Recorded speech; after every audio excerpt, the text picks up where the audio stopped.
Hello again, everybody out there in the interweb world. We are thrilled to have you back for our next conversation that is part of the inaugural Empower-thon.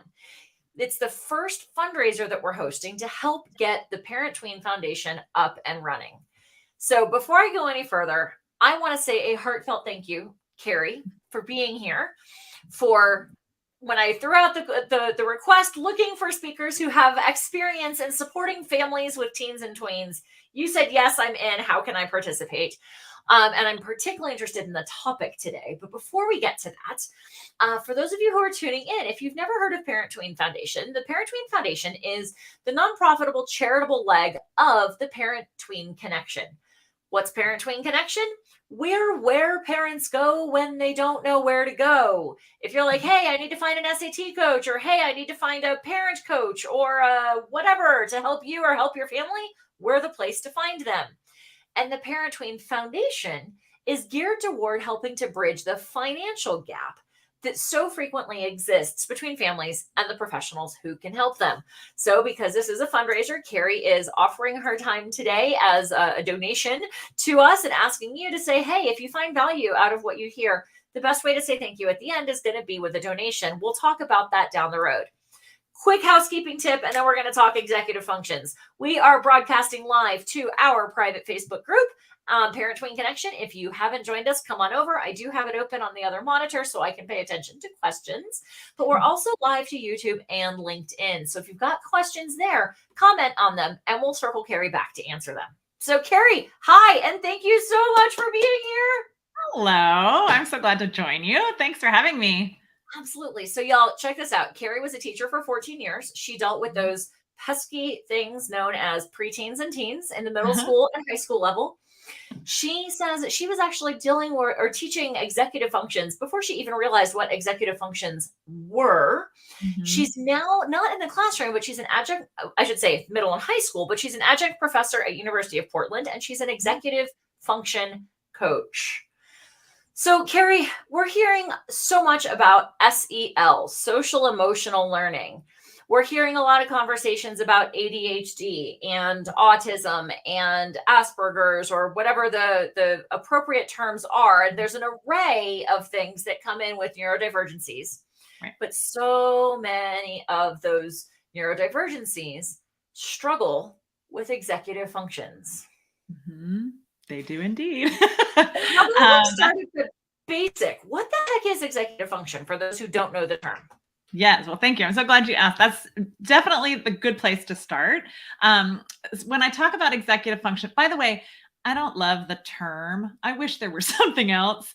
It makes me think of sort of a CEO, which is fine. Like maybe we're talking about the CEO of your brain, but we'll get to that. But I wish there were a different term. But this is the term we have. Executive function, sort of the short definition that I like to use, is that they are the brain skills that help us get things done. So things that come to mind are organization, planning, prioritizing tasks, like how do I know what to do first? Getting started, task initiation is a huge one that a lot of the people, I'd say 99% of the clients I work with, this is a real challenge. But just getting your stuff done. And they are brain skills. The neuroscience tells us that they are brain skills. So that's the short definition. Okay. And so those are the pieces, the planning, the prioritization, the organization. I imagine when you say organization, you mean both like mental organization, like how you keep information in your brain, but also like physical organization. Like, why are there shoes all over the house? Why is it that I own 3 pairs of sunglasses and I can only find one? Why do I need 3 in the first place? Clearly, at the ripe old age of what I am now, I'm still learning executive functions. Why are they so much harder for some people than for other people? It's infuriating. Well, you mentioned some of it already. So there's the neurodiversity part, right? Like some brains are just different, and it's more challenging for those brains. Brains like brains with ADHD. You mentioned autism spectrum disorder. There are all kinds of other brain. I worked with somebody who had a traumatic brain injury that also Sure. caused a real problem. I spoke to somebody just yesterday on a podcast about chronic pain, and people in chronic pain have challenges in executive function. So a lot of it is the brain.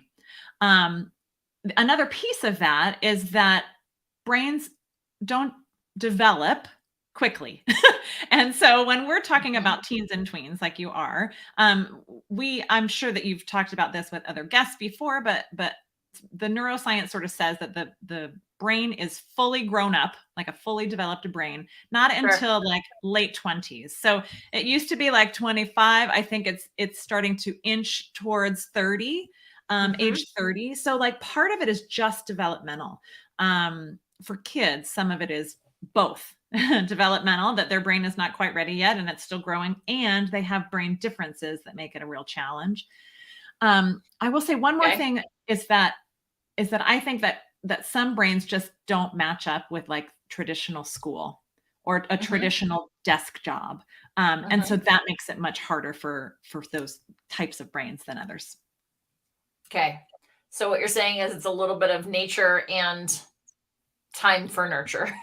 Yeah. Or just like I had one client, a junior in high school, who we were just setting some goals, talking about goal setting. And he said, I don't really know what I want to do, but I don't want a desk job. And I was like, great. That's great information, right? So just sort of acknowledging the environment where one can be successful. Absolutely. So what are some strategies? And I know that as we go through this, there's going to be parents who are like, oh, I should try that for me. Oh, I should try that for me. Oh, maybe that would work for me. What can parents do?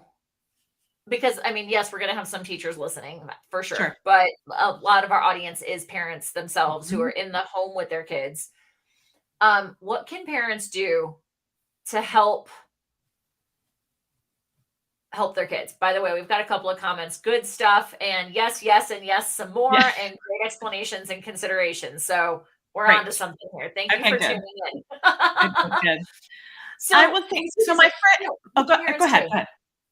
I was just asking the question. My first thought is, and what I tell people anytime I talk to anybody about executive function, which by the way, I love to geek out about executive function, is the blame the brain part. Is that there's so much shame. You probably know this in your work. There's so much shame around this stuff. Like, I should be able to do that. Or my kids should be able to figure this out. And so the shame piece is real. It's real. But I like to call it, I'd rather blame the brain and not the human, right? It's a delightful child or adult who is struggling. It's just a challenge with how their brain works. And once you know this is how your brain works, that's when the strategies come in. So this first one I'm mentioning is not really a strategy so much as like a mindset of trying as best we can, not always easy, to blame that brain of ours and not the person. So a mindset to kind of get away from the shame. Well, and it's interesting that you mentioned this. I was talking with a dad within the last few weeks. His kiddo was looking at doing some kind of SAT preparation. And it came up in conversation that she deals with autism spectrum disorder.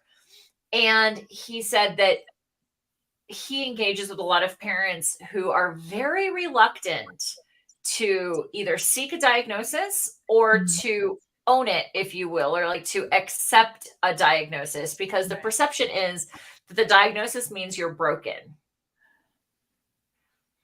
And I feel like, would we, to the point that it's a physiological difference, right? Like that the brain, just your brain and my brain function very differently.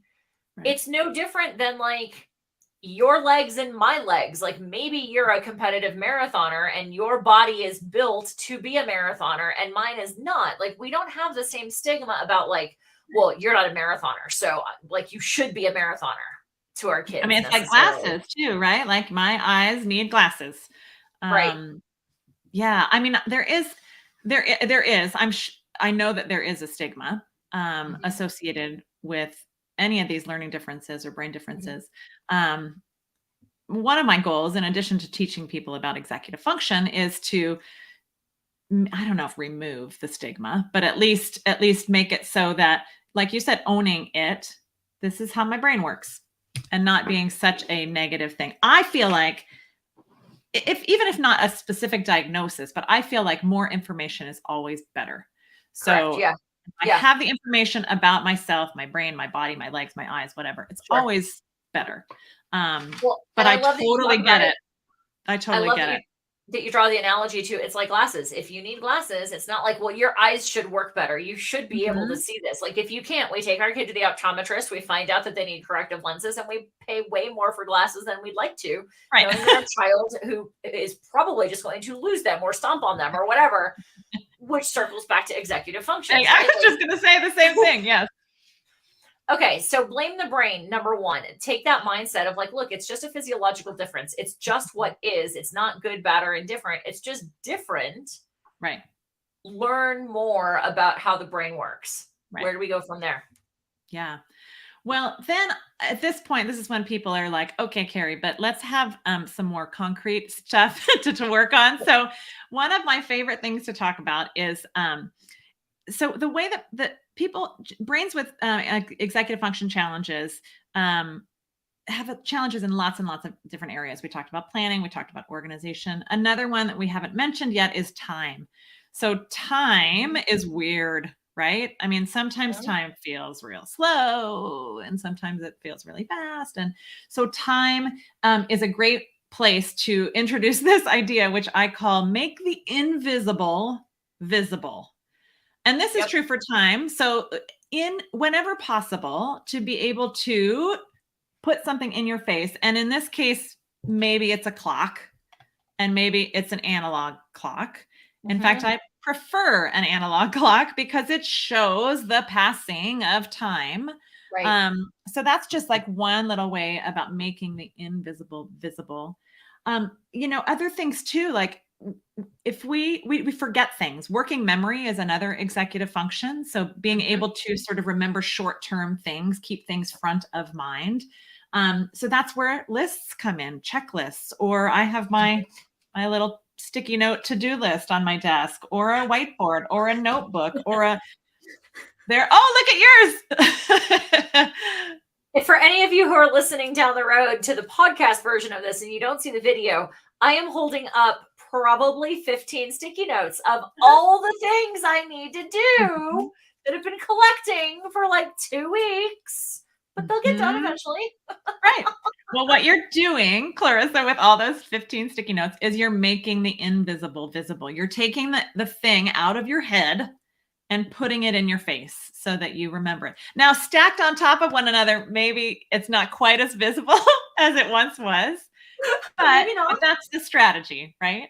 The other thing that's cool about that is that the actual writing down of the thing on a sticky note or a whiteboard or a notebook or a planner or whatever, calendar, is super important. There's if we write something down, there's sensory stuff involved. Maybe you know this stuff, right? But like the feel of the pencil and the seeing of the words on the page will then kind of trigger, what is it called? The reticular activation system. Yeah.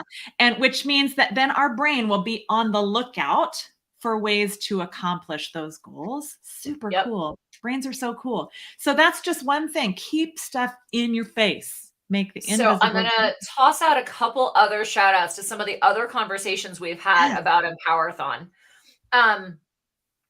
We had a conversation with Carrie Colleran of ADHD Navigator, where we talked about some of the impulsivity that can often come along, which is frequently antithetical to executive functioning. And so if you want to dig in a little bit more to that, definitely check out the conversation with her. That's Carrie with a C. We also had a conversation with Erin Gaskins, of Room Redefined. She is a professional organizer and lives with 2 folks in her home, her husband and her son, who are both neurodiverse.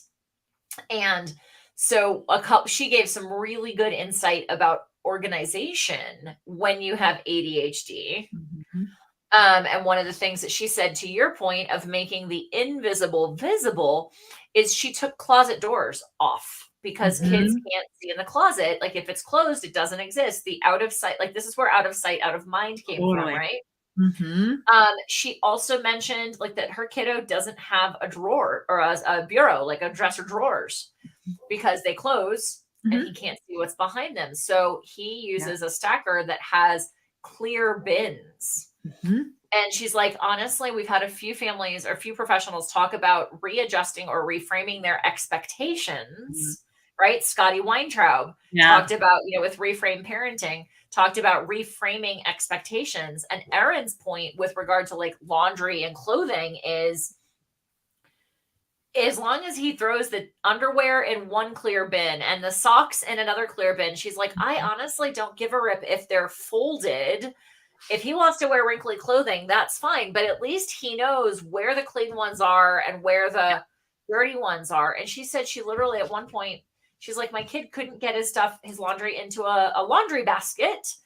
So I stood there and watched where he stood in his room to take his shirt off when he was changing. And wherever it was, like I watched for a pattern, I put the laundry basket where he stands because then it's right there. He doesn't have to do this extra step of thinking, oh, I need to put my laundry in the laundry basket and throw it across the room. It was right there in front of him. And it was probably clear or open topped or something. which is real, right? Like it's not so like what Scotty talks about in reframing expectations is the same thing you would do with a child who has struggled or an adult who struggles with executive function, which is not take the should language out of it, right? Like he should be able to get his laundry into the laundry basket or should be able to finish their homework on time or turn something in by a deadline or just put their socks in there. They should, but the truth is that with these brain differences, oftentimes the should is like, it's not the right way to look at it. So that reframing, I love that, like reframing your expectations is pretty key to this whole thing. Absolutely. All right. Yeah. So we said blame the brain. We said make the invisible visible. What else would you recommend? Let's speaking of the invisible visible. So let's talk about some tools for sort of seeing time. Yeah, so sure. I mentioned briefly analog clocks. Analog clocks can maybe be the biggest change. I often work with clients one-on-one and I say, do you have any analog clocks in your world? And usually, not always, but often the answer is no, except at school. Is that even in their home, there's no analog clocks. Classrooms typically have an analog clock on the wall. Then my next question is, do you ever look at it? And often does it work? Yeah, often the answer is no. But this, I know it seems real simple, and it is, but this can be super important and is super important for brains to see the passing of time. Not only that, but my phone tells me one moment in time. There's my people. This tells me one moment in time too, but it also shows me the past. Like Clarissa and I have been talking together for X number of minutes, but then it shows me the future too. Like, oh, but we're going to talk until this time. And so that is super important. Some of these brains that struggle with executive function and time management and time awareness, all their awareness is now. This is it right now. Or not now, but now or not now. And this can really help with brains seeing the passing of time. Timers are great too, using timers for things that you are not sure. Like if you, for instance, sit down with a video game or watching a movie or a show and there's a deadline, let's say my kids have a certain amount of time they're allowed on their screens. They're not going to remember that time. So setting timers and reminders and alarms to get out the door. Just this morning, my daughter left for the school bus and we have a set reminder, time to leave for the bus in 5 minutes. It announces it in our house. But those types of things, for those tools for sort of time are really, really critical for brains that struggle with this skill. It doesn't make 100%. It any better or worse, but yeah. Well, and I'm one of those folks, like for years, ever since I was a kid, I have had what I call like time warps, Yeah. Yeah. right? Where I'll just get into whatever. And I mean, it could be I'm in the shower and all of a sudden it's been Totally. 20 minutes and I don't know. Or I can get sucked into drying my hair or reading a book or whatever activity where I'm not necessarily like, I don't have a clock in my face. And all of a sudden I'm running late and I'm racing and I'm apologizing for being late. And thank you so Right. much for waiting. And I'm always late. And God, I should be able to handle this. I'm 40, however old. I should, right? Mhm. So that's why I say like some of this I know is going to be really powerful for parents too. I actually, based on a conversation I referenced to you with Leslie Josell back in January, I got a waterproof suction cup clock for my shower. Uh-huh.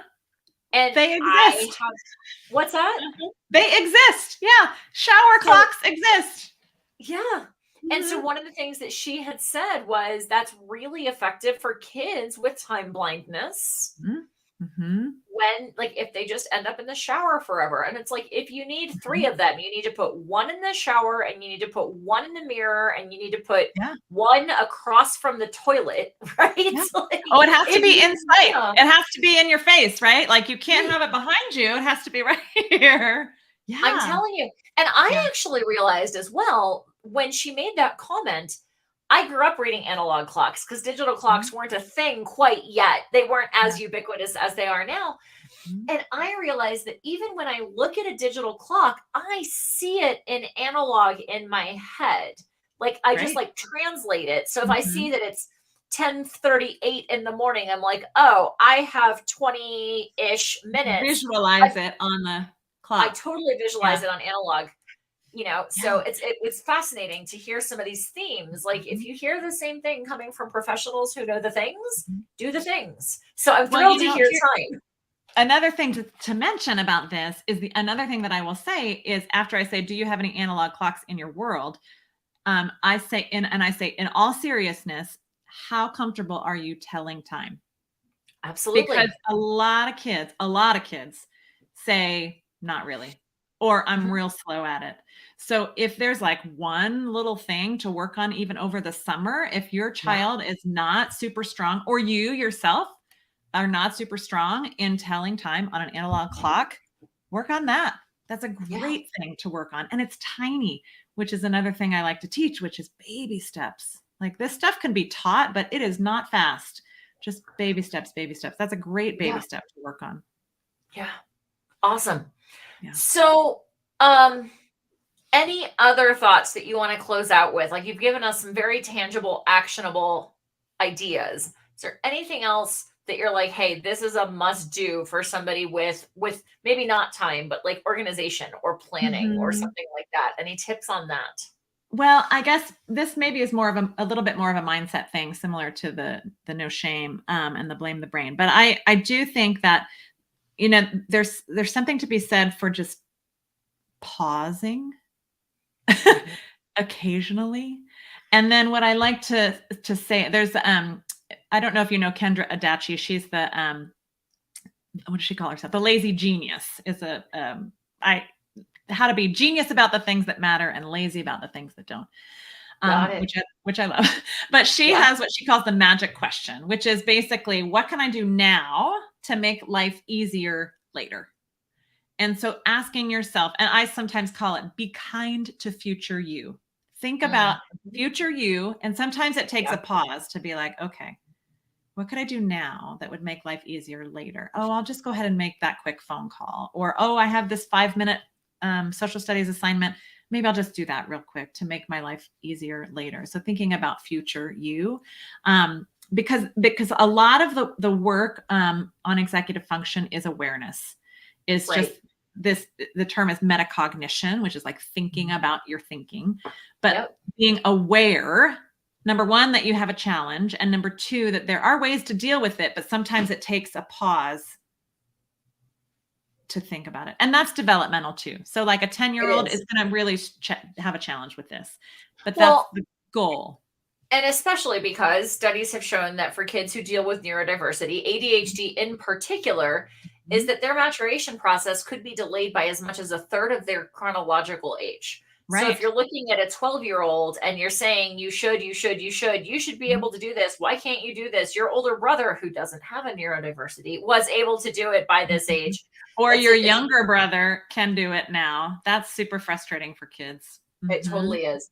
If you've got this 12-year-old, they could be Mhm. functioning at the level of an 8-year-old in some Right. aspects, which is Right. really challenging. Right. That's Um, another awareness piece for parents too, right? To sure. the like the glasses and um Right. the legs and yeah, Yeah. awareness is key. Well, and I think also that the progression is linear. None of us learns and accomplishes things in a linear pattern. It's up and down and up and down and backtracking and circling around and like figuring out what the next step is. And Mhm. it's, overall, we'd like to think it's a general positive or Yeah. upward trend, but Right, right. sometimes it can just like drop off the cliff, kind of like the stock market. Sure. But For that's a different sure. conversation. But you can always get back up, like it's a bit of a roller coaster. But yes, I think the trajectory and once you know about this thing, executive function, it's like you can't unsee it, I Right. think. So which is Right. great, right? Like you're not alone and there it is and then it's just sort of percolating in the back of your head and that's great, right? And so the trajectory is generally on the upswing, but it takes a long time. I have to share. So again, navigating ADHD in my own way, and my husband also deals with ADHD. Sometimes we're an utter and complete hot mess. But I've realized that one of the things that I do that he has called me on, and it has now become kind of a joke, is I'll be having a conversation in my head, and then I'll just start talking to him literally halfway through the conversation. And he'll look at me and he'll be like, "What are you talking about?" And he'll be like, "Oh, wait, you've been having a conversation in your head for however long. I need you to backtrack and give me the bullet points to catch me up to speed because I don't live in your brain." And so that's an awareness. Like the first Mhm. time, and this is again just recently that he called me on it, and I was pissy because I'm like, "Meh, meh, meh." Like, don't tell me what Mhm. I'm doing wrong. And then literally the next day, um, I don't know, I was sitting next to him, laying next to him, whatever, and I did it again, and he just looked at me, and I was like, "Oh Mhm. crap, I really I'm do doing that it a again, lot." aren't I? And so now it's kind of become a joke where he'll be like, "Hun, backstory, please." Back it But up. to your point about awareness, is that like, okay, I know I do it. He's not like Mhm. criticizing me for it. He's Mhm. just trying to figure out what the heck I'm trying to communicate to him. And now it's just like, babe, back up. Oh crap, did it Mhm. again. Okay, here's the backstory. And we just Yeah, move forward. And he's yeah, not like shoulding me about right. like you should be able to tell me from the beginning. It's just it's what is, it's what I Yep. do, and it's been going on for 20 years. Why now it's come up? I don't know, but whatever. All right. Oh, I love it. I love it. Yeah. Carrie, thank you. We've talked about the basics, like what are executive functions, Mhm. um, why they're harder for some kiddos or some humans than Mhm. others. And like I said, I'm willing to bet that there are going to be parents that listen to this, especially moms. We tend, as women, we do tend to get diagnosed later in life, it Mhm. seems. Mhm. That's a whole other conversation. Right. But if you hear like some of these tools that could, that you're like, wow, I know that I don't plan very well. I know I don't organize very well. That's what people like Carrie are just naturally very Mhm. good at. Kind of hate them for it, but love them because they share their knowledge with those of us for whom it doesn't come naturally. So thank you for all of the tips and tricks, You bet. Carrie. As I mentioned to folks tuning in, here's your shameless plug for the fundraising aspect of this. If you got some good stuff from what Carrie offered today, the link to her fundraising link is right in the description in our Facebook group, on YouTube, and on LinkedIn. Our fundraiser is going on until the 18th of June, which is Father's Day here in the US. And I emphasize here in the US because we actually have speakers coming to us from Thailand, from Australia, from New Zealand, England, Portugal, Canada, across the states. So we've got folks coming from literally around the world, but we chose those dates just because it's an American kind of like 5-week period between Mother's Day and Father's Day. So we also have a little bit of a competition going on with our speakers, that whoever is our fundraisingist, as I'm calling it, participant, we are going to donate 20% of their proceeds, whatever comes in through their link, to a family focused nonprofit of their choice. And Carrie has chosen, or has nominated, I got to go back. Oh, I lost it. I can tell. Who was it? I can tell you. Yeah, It's the Family Access Network, there FAN. it is. Yep. They are our local group that helps in schools, particularly other areas too, but they help kids get the things they need. Maybe it's clothing, maybe it's winter clothing. We live in a cold state or a cold place in the winter. So clothing could be all kinds of resources that they need, transportation, et cetera. So the Family Access Network is a really wonderful organization here in Bend, Oregon. Awesome. So if you're listening and you want to help the foundation, our foundation, Parent Tween Foundation, launch, and you also want some of your donation to go to the Family Access Network, share generously so that we can have Carrie become our fundraisingist participant. And we'll go from there. So Carrie, again, thank you so much for your time and your insights today. And we will send it over and out to everybody. Have a great one. Bye. Thanks so much, Clarissa.